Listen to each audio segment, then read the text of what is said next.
So Jesus goes into a foreign land and he encounters a stranger.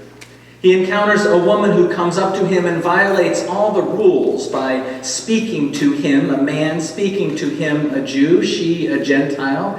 She asks for help. Jesus says no.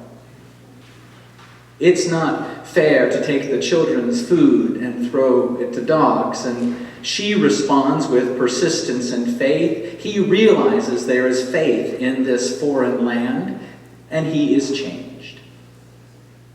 This is a challenging gospel reading that I am not going to talk about today. Many of you have heard me address it various times in the past, and when I post today's sermon, that does not talk about this, I will include a link that goes to my most recent sermon that does talk about this text. So if you are troubled by mean Jesus in this gospel reading, I invite you to check out my earlier treatment. I'm not going to talk about that today because I returned last night from Burning Man. And I had a remarkable experience at Burning Man, and many people who've helped me here prepare for Burning Man are eager to hear about it. So I want to talk about my spiritual retreat this last week at Burning Man. And for those of you that don't know, Burning Man is this massive festival where 70,000 people go to the Black Rock Playa, which is this desolate, barren, alkali desert flat, about an hour and a half or so north of Reno. And it is harsh and desolate and prone to massive dust storms. It's like the worst place you would ever want to go. And because of that, 70,000 people show up for 9 days and create a city that for 9 days becomes the fourth largest city in the state of Nevada.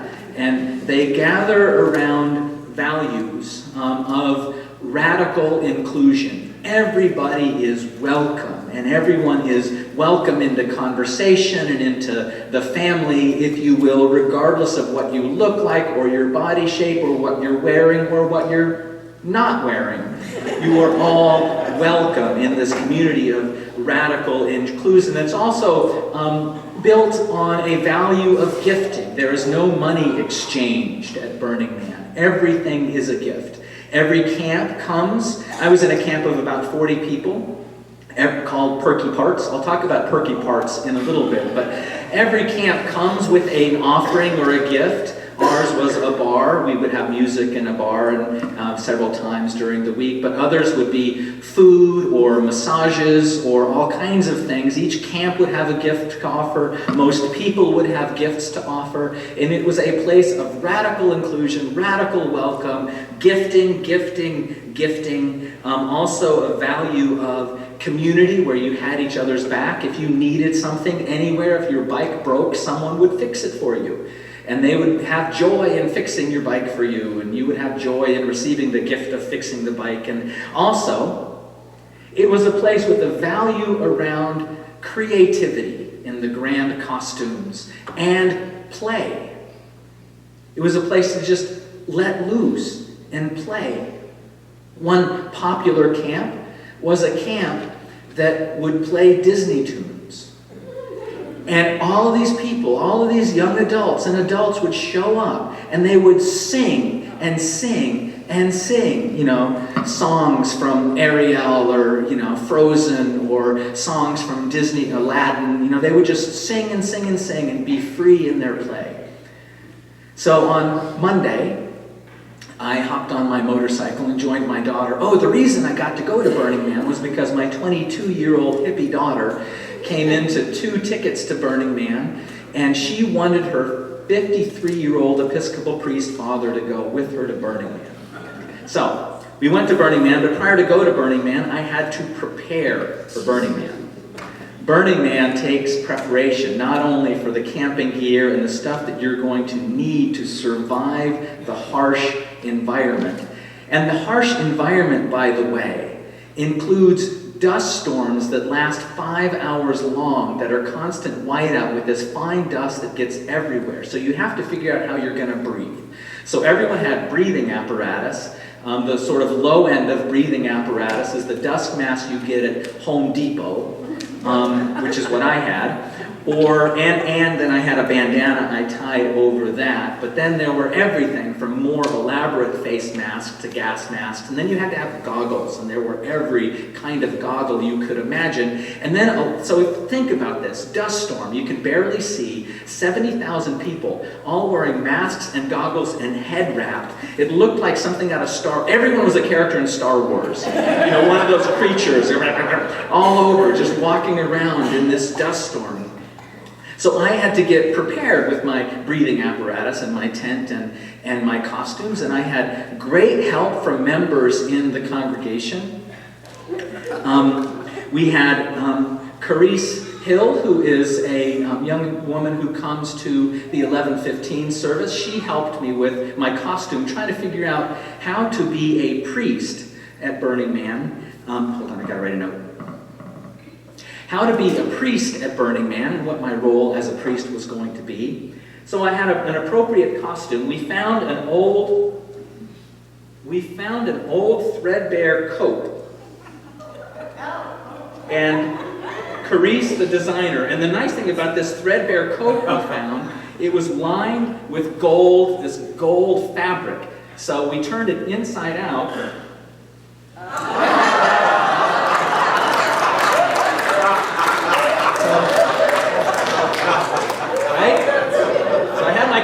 I had my coat, and then she knew I needed an appropriate hat, so she made a hat for me to wear.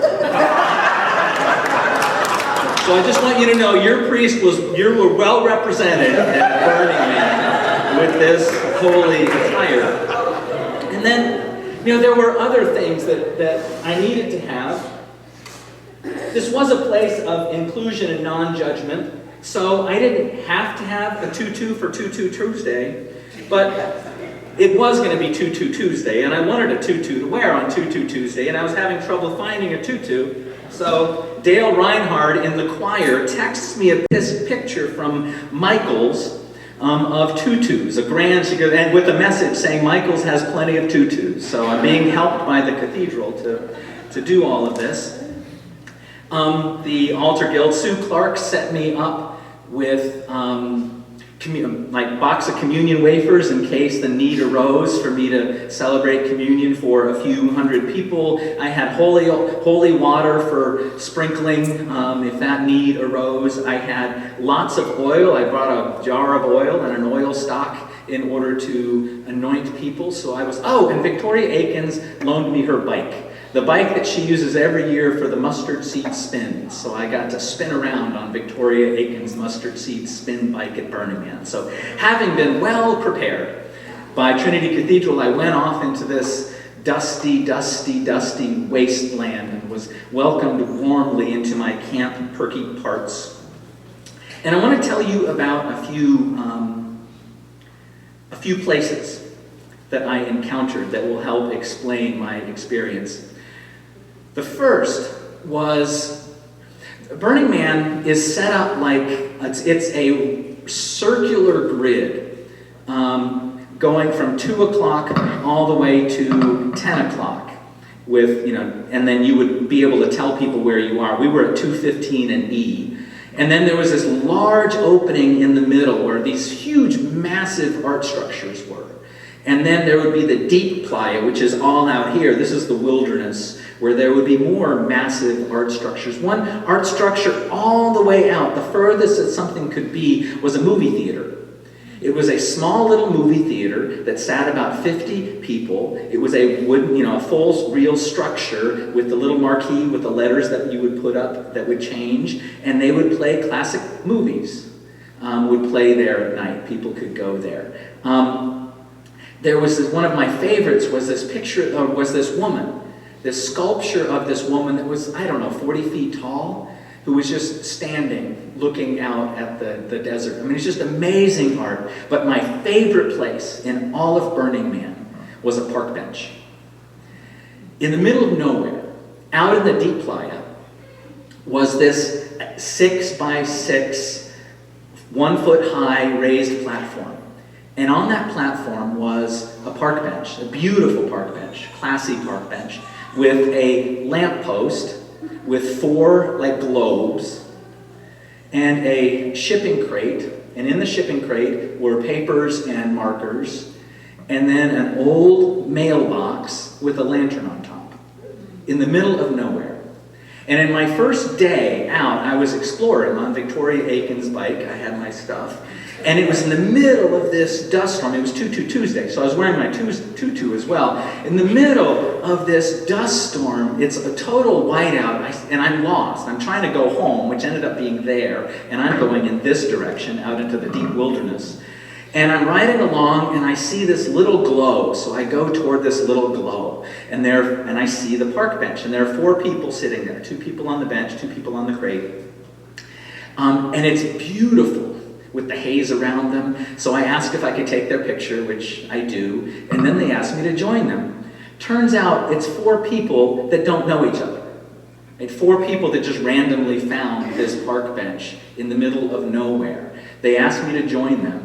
I had this amazing hour-long conversation where we got to know each other. One of them was a young woman from Israel.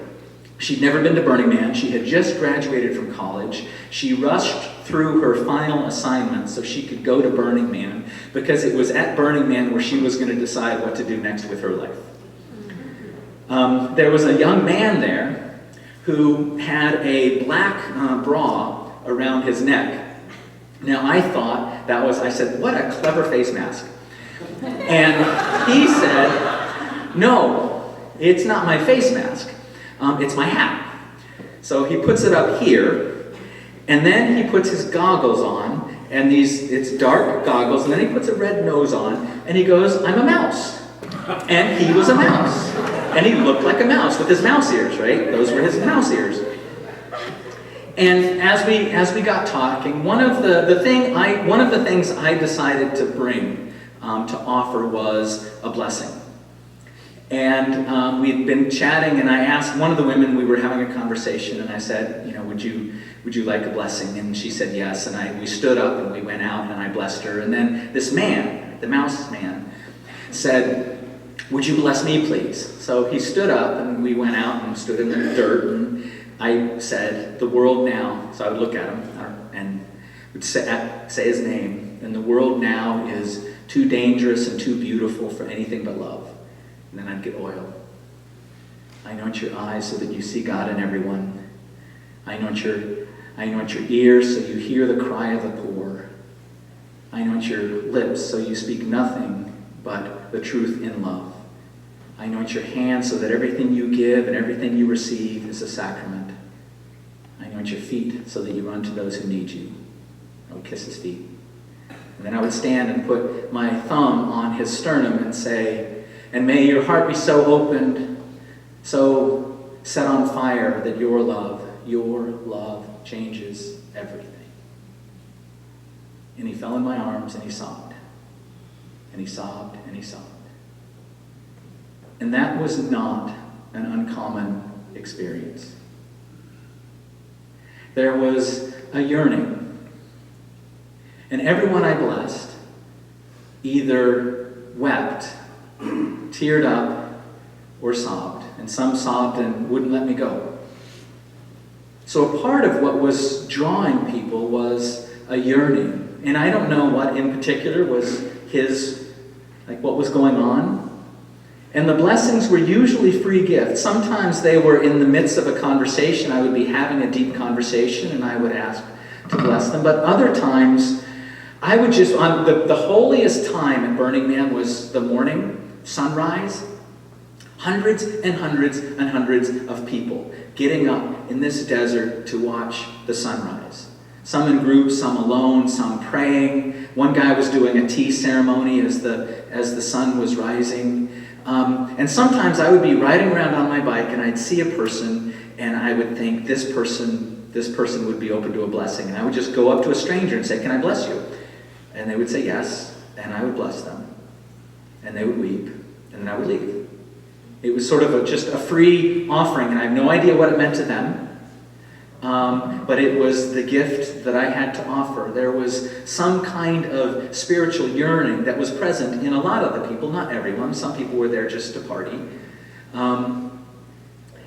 The other thing that connects with this yearning for some of the people that were there, whenever I got in a conversation with a younger adult, and I said, the reason I'm here is because my 22-year-old daughter came into 2 tickets a month ago, and she wanted me to come with her. Almost every single young adult said, I wish my dad would come. I wish my mom would come. Or I'm going to bring my mom. Or I'm going to bring my dad. Like there was this yearning to connect with their parents in this sort of safe, open community that I wouldn't have expected. But that was their sort of immediate response, almost universally. So one holy place, my favorite place, was this bench where people would just, and the next night I went there, and there were 2 physicians who were doctors in the public hospital in LA. And we sat and had a long chat, and while we were there, other people would just show up and join us, and we would talk with them for a half an hour, and then they would move on, and it just became this 4-person or 5-person gathering place in the middle of absolutely nowhere because someone put a bench there. It was just amazing. So on that day when I was lost, trying to get home, I went from this park bench with the lamppost and was still in this whiteout, and I came upon a camp that was set up like a neighborhood. There were small houses, like a little bigger than, like a 4-person tent or something. There were small houses, beautifully made, like real house-looking small mini houses that were people's tents, arrayed in this square U. So the street's here, you're riding along in your bike, and there is this sort of U of little houses, all with white picket fences in front of them, and all with green AstroTurf lawns. And what drew me in was they had someone yelling that they were having a yard sale. Now, at Burning Man, everything is free. Everything is a gift. There is no bartering. There is no money exchanged. Everyone comes knowing that they're going to give stuff away. They're just going to give and receive and receive. So it's a yard sale where everything is free. And what they had done, presumably, is everyone brought all their yard sale stuff that were members of this camp and just laid it out on the lawn. And there were amazing things that were free, and people were, just going around from lawn to lawn. It's all covered in dust, of course, so you got to blow it off to see what it really is. But it's all like lawn to lawn, all of this stuff laid out. And then at the end, they had a bar. One house that was like the neighborhood pub, so you could go in and get a drink, of course, for free. And then there was a guy with a grill, grilling hot dogs and hamburgers. It's a neighborhood barbecue, so then you could get food for free. And that's when I realized that I didn't have to eat only the vegetarian meals that my daughter brought. So I had a hot dog. I was so happy. I had a dusty hot dog, which makes you very happy when you're living out in the playa. I had my hot dog, and I moved on. And then another place I want to tell you about was a couple days later. I was on my bike in the morning. I was on my way to see a parishioner. There's a member of Trinity Cathedral who was going to be at Burning Man. She had messaged me her address before going, saying, if you have a chance, look me up. So I'm riding my bike to go to her address, and I cross an intersection where there's this very, very phenomenally tall man, very skinny, wearing nothing but an apron. And he has a sign that says naked crepes. And he's calling people. He says, anyone want a naked crepe? And I hadn't eaten breakfast. So I turn my bike around to go get my naked crepe. I have no idea what a naked crepe is. But I'm going to find out. So I go to this camp where everyone in the camp is only wearing an apron. So all the front's covered with this apron. There's these little, just bottoms, like walking around.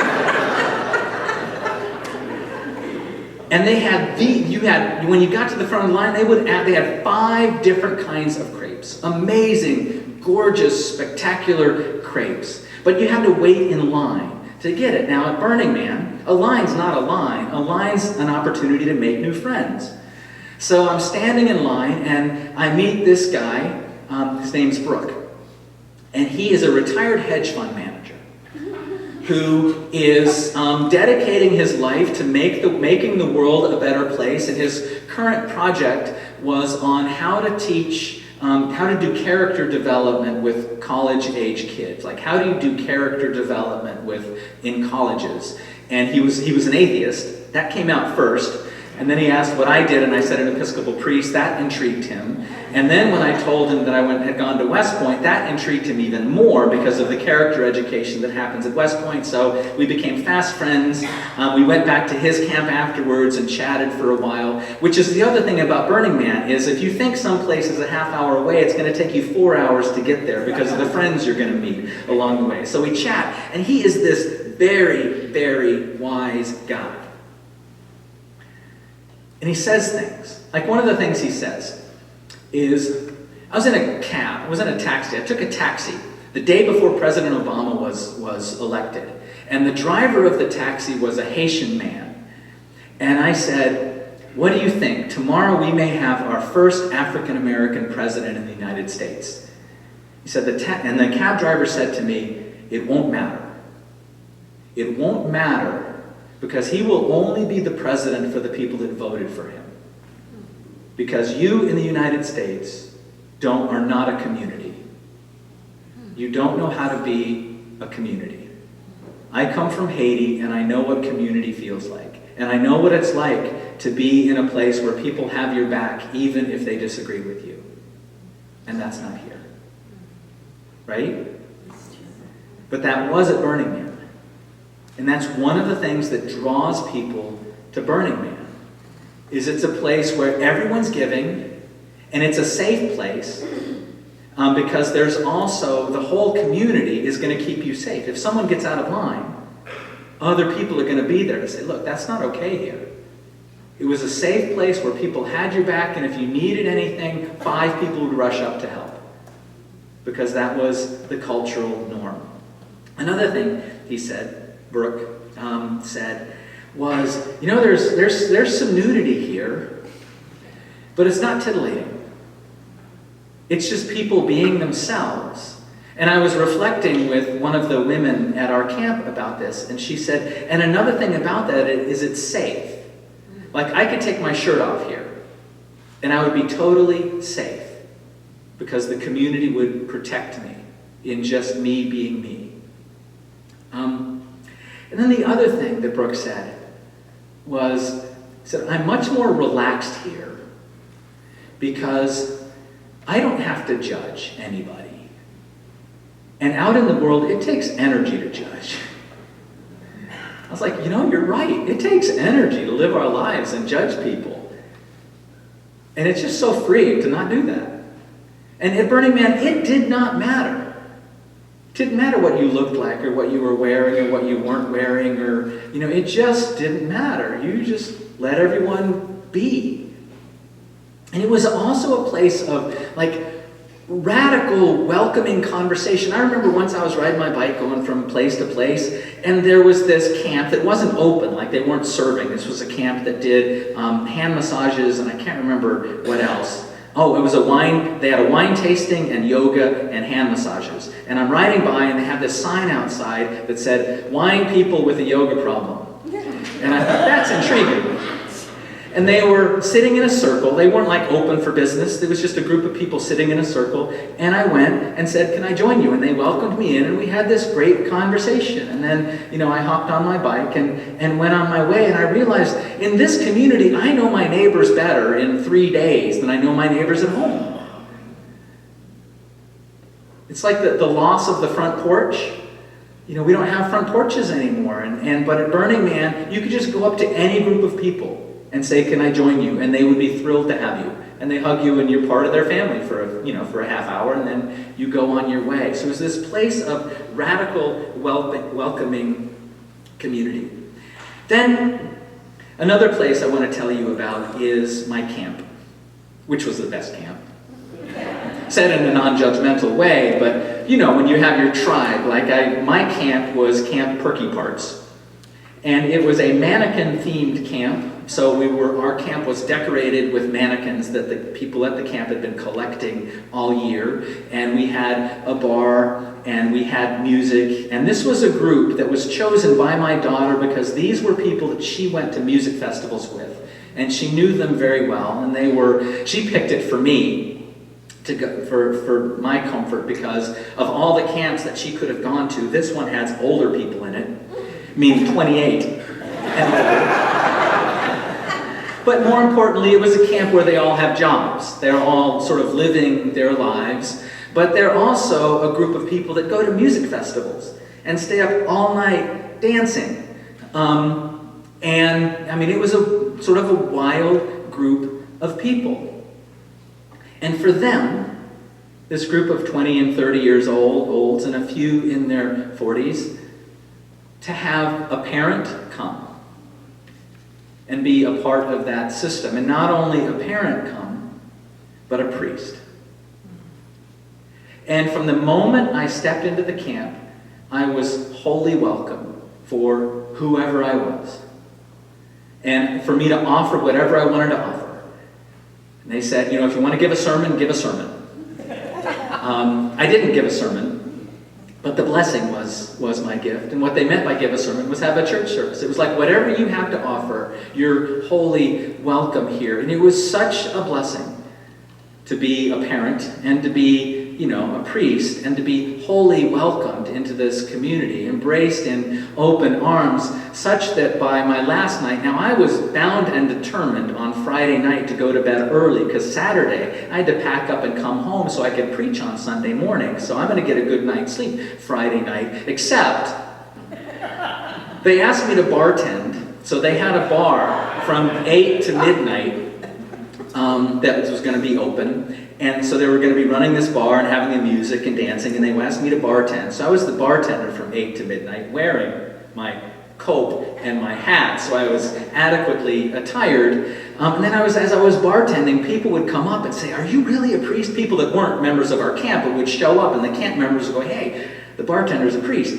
So they would come over and ask for a blessing or, give their confession or whatever. So I was the bartending priest for 4 hours. And then at midnight, they said, "Hey, Brian, come get on our art car." Now, an art car, that's a whole other experience. The only vehicles that were allowed at Burning Man were extremely modified vehicles, so they became works of art. And there were like ships and houses and fire-breathing dragons, and there was this one bouncy house castle art car. The art cars were amazing, and we had an art car. It was a sedan that had the top chopped off, that was covered in AstroTurf, and then it had a huge palm tree coming out of it, sort of a neon-lit palm tree, and then a few mannequins around. And they asked me to go out in the art car. And so with my, cross, cope, and hat, and go out and, bless people or whatever.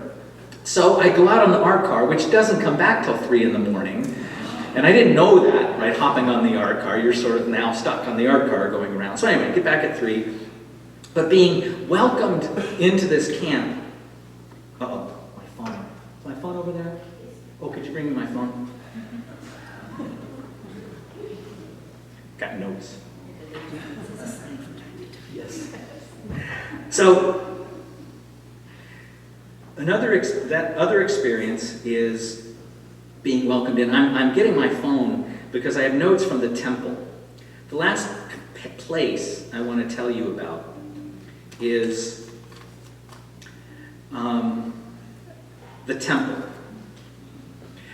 There are 2 large structures on Burning Man. Everything else is created by the people that show up. There was a MASH camp. Their tents were like MASH tents, and you walk in, and they're IVs, and there was a bar. They had a bar. So one of the things they offered was a bar, and they had camp martinis, which was like cheap beer with olives in it. So they had a MASH camp where everyone's dressed like MASH, and next to it was a tent where at night they would show episodes of MASH. Like if you're partying and you need a break, you can go in and watch an episode of MASH. I mean, this is very creative, all of this creativity. But one of the structures that was built there is a temple. And each year it's a different design, but there are two things that are consistent about the temple every year. One is you can decorate, it's not adorned. And then all week long, people take markers and they write prayers.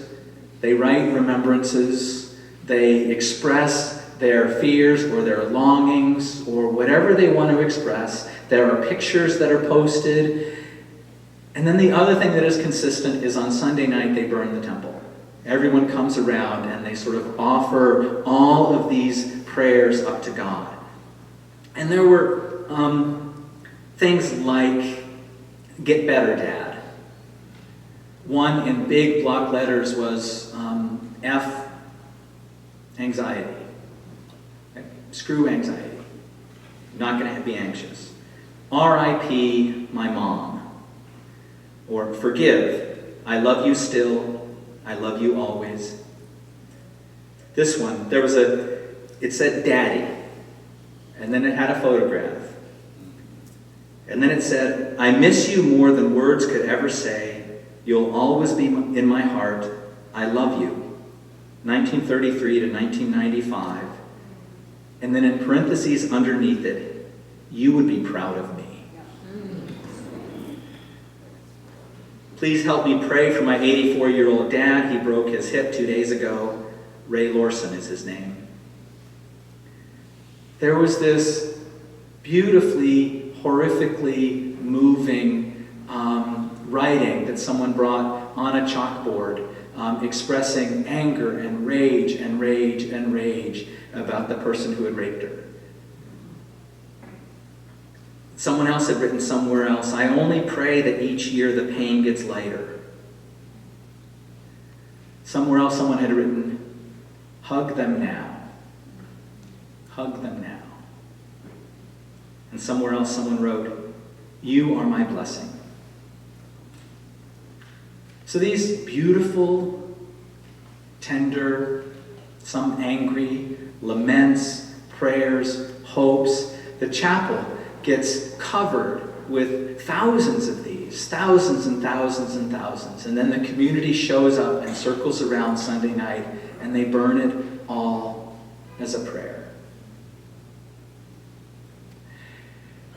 Now, I went to Burning Man for two reasons. One is that my daughter invited me, and it was an opportunity for me to be with my daughter. And the other was, I thought it would be fun and kind of cool and an adventure to see this totally new sort of hippie Woodstock with dust instead of rain experience. What I didn't realize was the extent to which it would be for me a spiritual retreat. The extent to which I would be changed. Now, I've been on retreats. I've been on like a meditation retreat where you would meditate for 3 hours a day and spend a lot of time in prayer. And when I left, that muscle of meditation, of contemplation, of prayer was now stronger and I could do it better. For Burning Man, it wasn't a meditation muscle, but it was a muscle of non-judgment. I got to practice not judging for 6 days and encountering all kinds of people and not caring, not judging. I got to practice being in a community, being welcomed in a community and welcoming other people and knowing that I was surrounded by people that had my back no matter what. I got to be in a community. I got to practice giving, being generous, and going up and having my gift received, going up to strangers and saying, may I bless you? And they say, of course. And I got to practice receiving from people. If I was ever in need, there was someone that could help me to be in that kind of community. And I got to experience all of that and then come back here.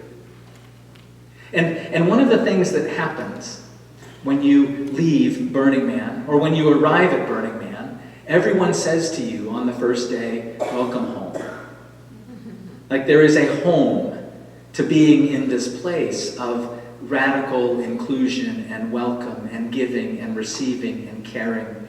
And then I came back to Trinity Cathedral to be here in this pulpit this morning, and I realized that all of those things are the things that make us the church. It is who we are called to be as the church. A place where you are welcome.